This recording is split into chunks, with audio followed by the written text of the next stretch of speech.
Selamat pagi, tes. Selamat Iya pagi, Pak. Wisudari. Selamat pagi semua. Oke, Langsung kira-kira saja terhadap market ya, iya terhadap Pak. beberapa data yang terlihat. Saya merangkum pada tadi pagi sebelum market buka itu ternyata euro dolar perubahan per hari, penutupan pada hari Jumat sendiri dibandingkan dengan pada hari Kamis ternyata turun sebesar minus 0,03%. Kemudian turun juga pound sterling US dollar minus 0,07%. Review market untuk minggu lalu lebih banyak disebabkan oleh bagusnya data-data Amerika Serikat yang telah keluar. Kemudian juga ini menopang juga dari kebijakan rencana Fed untuk menaikkan tingkat suku bunga terlihat dengan jelas. Kemudian aksi profit taking juga terlihat setelah data-data bagus di Amerika Serikat. Dari beberapa saham yang terbentuk untuk Amerika Serikat sendiri terlihat uh, mix data, tapi namun kebanyakan masih dipercaya sebagai profit taking. Jadi ini juga mempengaruhi pergerakan dari dolar sendiri yang mengalami penurunan dibandingkan dengan data-data atau dibandingkan dengan versus yaitu di pound sterling maupun di euro. Kemudian terlihat juga pada hari kemarin, pada hari Jumat kemarin, pada penutupan terlihat dari indeks dari stok sendiri kebanyakan juga menurun, termasuk dari Dow Jones, S&P, FTSE, kemudian dari Nikkei dari Jepang sendiri mengalami penurunan dibandingkan dengan Nasdaq yang mengalami kenaikan dibandingkan pada hari Kamis. Kemudian kita melihat selanjutnya yaitu US data. Secara detail kemarin pada hari Jumat core retail sales juga positif, kemudian retail sales juga positif, kemudian consumer sentiment ditandai dengan keadaan yang sangat bagus yaitu 89,4 dari forecast 87,3.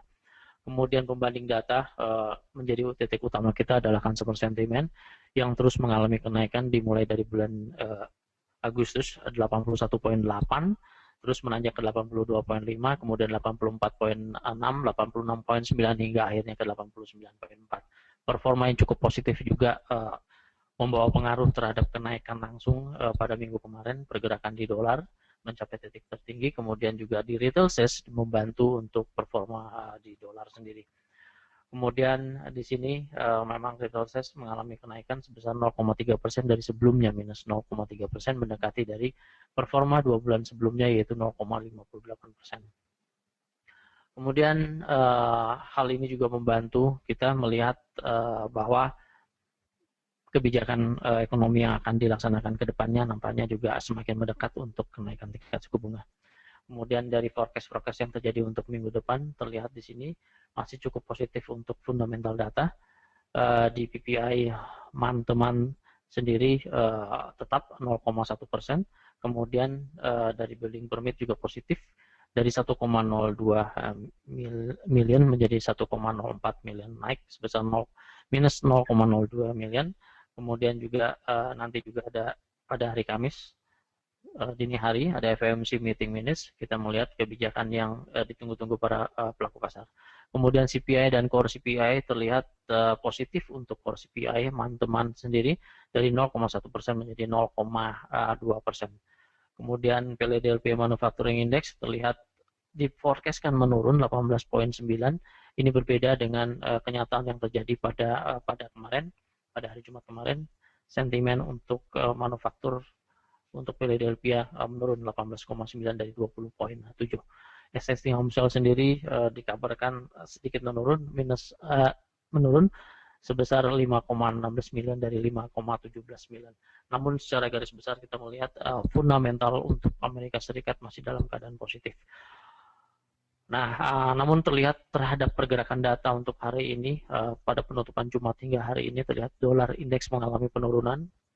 Itu yang saya sebut kemarin tadi, yaitu asik profit taking nampaknya terjadi untuk pergerakan market di currency maupun di stok.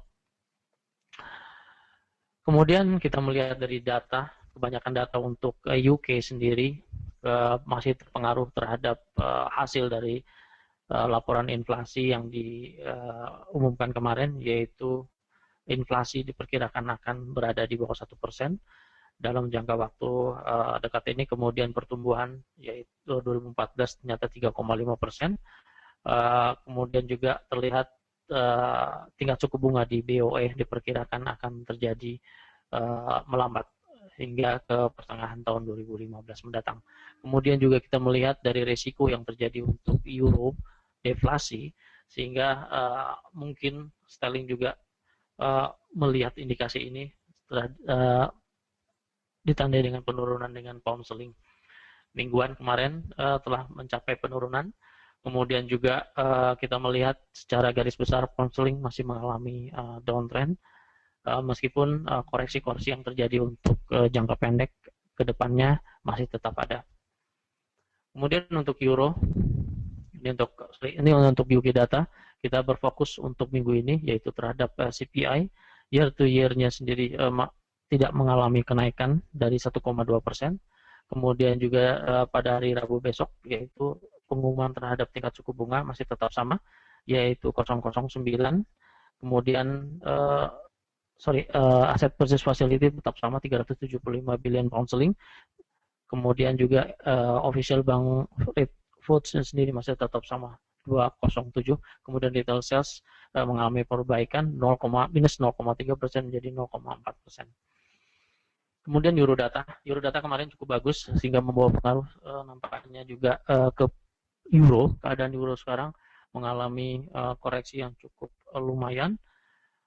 Meskipun pada data kemarin GDP pada saat keluarnya data GDP quarter to quarter membaik 0,1% minus 0,2%. Kemarin tidak langsung membawa pengaruh cukup terhadap penguatan euro. Namun secara garis besar data-data apabila kita melihat secara chart sendiri euro nampaknya mengalami koreksi. Demikian Bu Sundari beberapa data yang kemungkinan akan keluar pada minggu depan terhadap beberapa negara-negara dilihat dari fundamental economic indicator. Ya, Pak Dwi, jika dilihat tadi mengenai forecast minggu ini, masih ya untuk fundamental Amerika terlihat forecastnya cukup positif. Dan kalau dilihat juga minggu kemarin, positifnya data-data Amerika membuat penguatan terhadap dolar yang berpengaruh terhadap mata uang lain ya.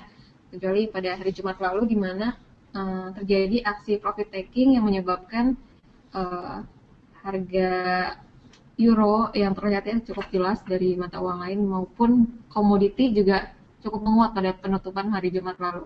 Mungkin nanti langsung dijelaskan secara teknikal ya Pak ya, kalau dilihat dari fundamental minggu ini ke teknikalnya bagaimana? Oke, untuk hari ini nampaknya market juga sangat bergejolak kelihatannya apabila kita melihat dari jam 21 nanti malam ada pidato Presiden Mario Draghi. Kita melihat di sini dia berpidato di Brussels membahas tentang kebijakan ekonomi zona Eropa. Nampaknya juga ini diperhatikan oleh para pelaku pasar pada saat pembukaan market Eropa sendiri nanti ditambah dengan pada market Amerika yaitu malam hari yang kita kenal dengan fluktuasi yang cukup lumayan apabila dibuka, namun pada hari Senin apabila tidak ada data untuk Eropa ini kecenderungan masih dalam keadaan flat. Namun dikarenakan ada data jam 21 terhadap euro, kemungkinan juga market akan bergejolak.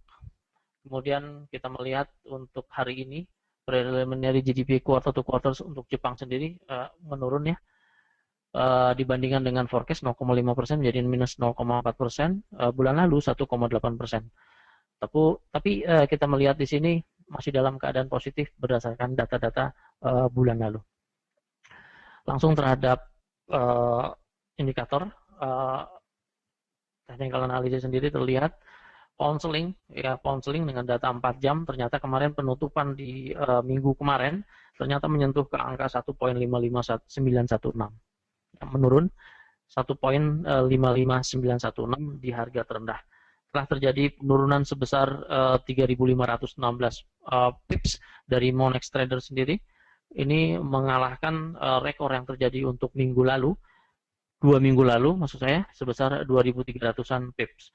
sehingga terlihat di sini koreksi sementara waktu untuk pembukaan market untuk pound sterling nampaknya akan menuju ke 1.57295, kemudian titik keseimbangan berada di 1.57684. Kemudian dari euro sendiri kita melihat mendekati garis garis resisten yang menjadikan support yang menjadikan resisten di wilayah area 1.25657.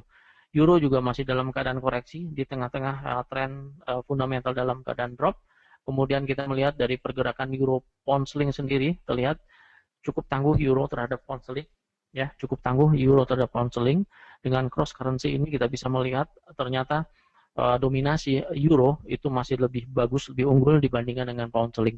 Jadi kemungkinan market berfluktuasi lebih di euro untuk uptrend sendiri. Terlihat target yang saya sebutkan tadi di 1.25615. Kemudian target untuk lanjutan koreksi panjang atau bisa dikatakan untuk perubahan tren di jangka waktu 4 jam sendiri terlihat apabila jadi breakout.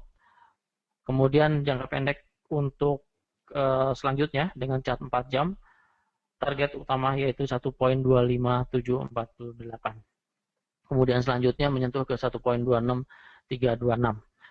Kemudian di dolar yen, ya di dolar yen hari ini nampak yen yang menguat terhadap dolar. Kemudian juga merespon dari resisten yang terlihat di wilayah 116.744 sendiri. Kemudian kita melihat jangka pendek untuk tren untuk satu jam terlihat pada hari ini telah terjadi breakout pertama di 116.035. Target tetap kita melihat untuk harga low yang terjadi pada hari Jumat kemarin di 115.717. Untuk Australia sangat menarik sebetulnya untuk diikuti terus. Kita melihat untuk Australia dollar terhadap US dollar masih mempergunakan chart untuk minggu lalu. Kecenderungan untuk head and shoulder masih terbuka luas untuk pencapaian ke 0.88243 setelah breakout yang terjadi 0.87625. Kecenderungan untuk head and shoulder masih dapat dimanfaatkan untuk inverse head and shoulder masih dimanfaatkan untuk kita untuk mencapai ke 0.88200-an. Jadi kecenderungan untuk Australia dollar terhadap US dollar memanfaatkan inverse head and shoulder yang terjadi di chart 4 jam ini. Kemudian New Zealand US dollar terlihat sebagai pembelajaran, ini ada inverse head and shoulder juga, namun sangat complicated dikarenakan beberapa cekungan yang terjadi di dalam head, 1, 2, 3, 4 ya, 4 di dalam head menunjukkan complicated head and shoulder, yang artinya kemungkinan juga terlihat power yang cukup kuat untuk menyentuh area 0.80334 untuk pergerakan harga bullish di New Zealand dollar terhadap US dollar. Kemudian kita melihat chart daily sendiri di sini. Ya. Target untuk kenaikan 0.80312 yang merupakan harga tertinggi pada tanggal 21 Oktober 2014. Jadi ada kemungkinan untuk New Zealand dollar keadaan bullish di chart 4 jam maupun di chart 1 hari. Kemudian di Euro Swiss sangat menarik, mendekati ke 1.200. Kita melihat di sini batasan untuk intervensi terbuka luas di tengah-tengah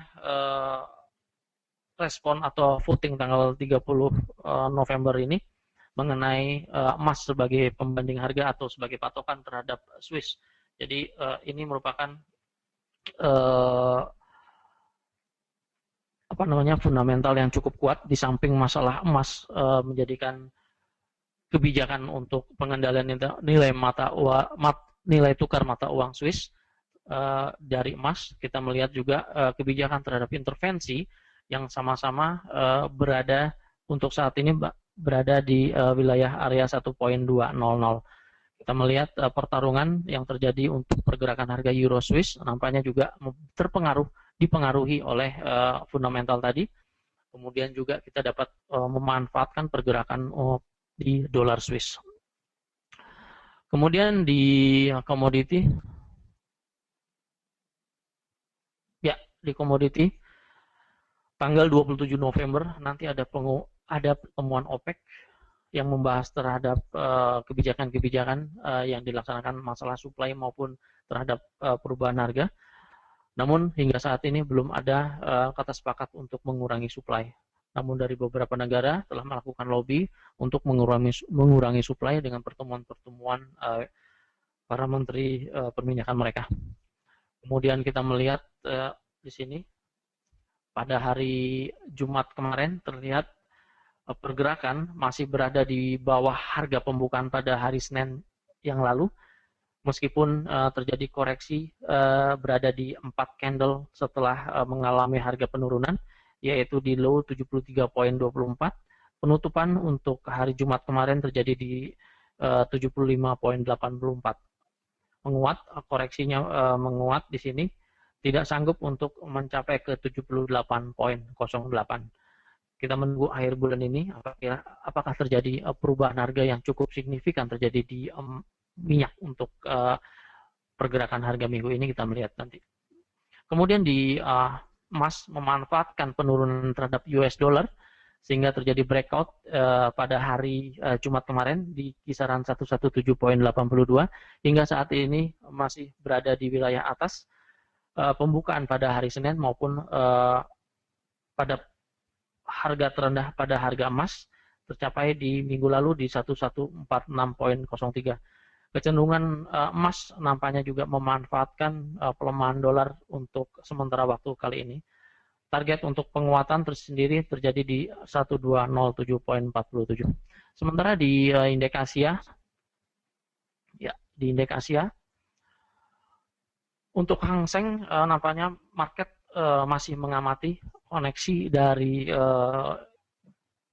bursa, yaitu di Hang Seng maupun di Shanghai sendiri, terkoneksi pada hari Senin ini, direspon dalam keadaan negatif pada pembukaan 4 jam pertama pada harga hari ini di kisaran 23.938. Angka indeks, kemudian saat ini apabila kita melihat secara channel 4 jam, terlihat Hang Seng mengarah ke angka keseimbangan. Kita melihat keseimbangan kemarin dari hari Senin.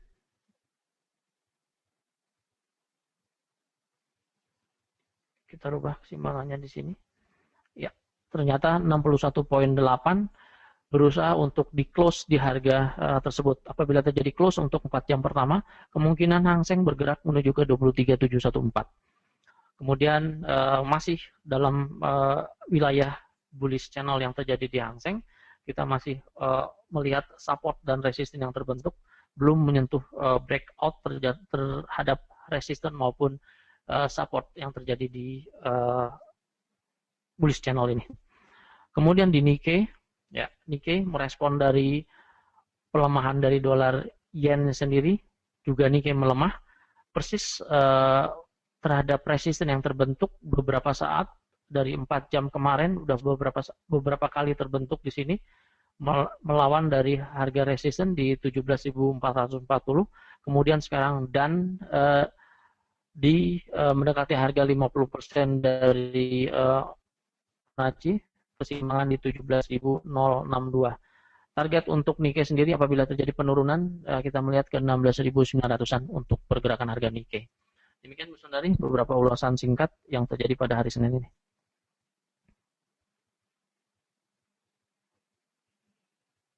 Oke, Pak Dwi, sangat menarik sekali ya untuk tadi yang sudah dibahas dari mulai mata uang hingga dengan indeks saham Asia.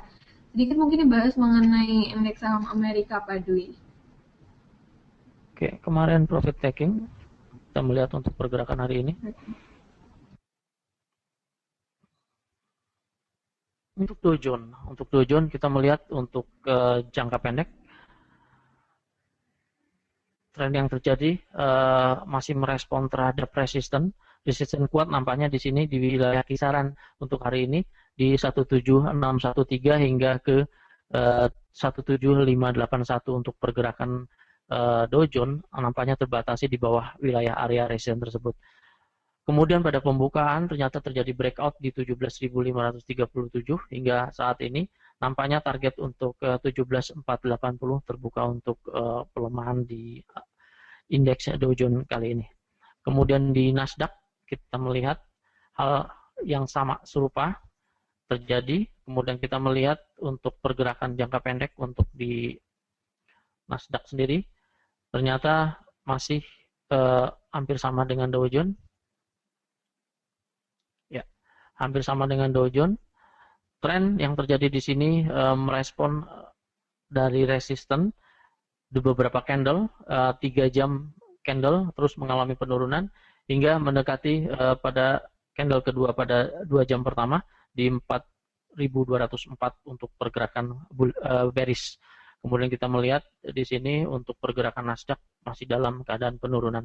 Apabila kita melihat ke transaksi untuk jangka pendek sendiri, terlihat juga mengalami penurunan. Target untuk jangka pendek 44.204.20. Kemudian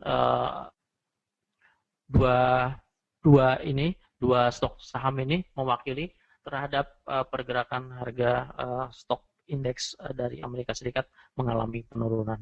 Demikian Bu Sundari.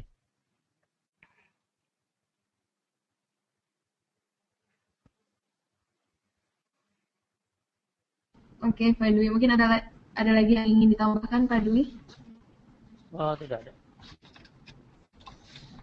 Oke, kalau begitu terima kasih atas informasinya. Untuk hari ini data yang akan keluar ya, yang impact-nya cukup besar dari zona Amerika mengenai kebijakan moneter yang akan dibahas oleh Presiden Mario Draghi nanti malam untuk zona Eropa. Kemudian besok data yang keluar dari Australia dan Inggris juga ya mengenai CPI, sementara dari Amerika besok mengenai PPI. Oke, semoga informasi yang dibahas di morning briefing hari ini dapat bermanfaat bagi rekan-rekan semua. Terima kasih atas partisipasi rekan-rekan semua dan sampai jumpa di morning briefing selanjutnya. Selamat pagi dan selamat beraktivitas.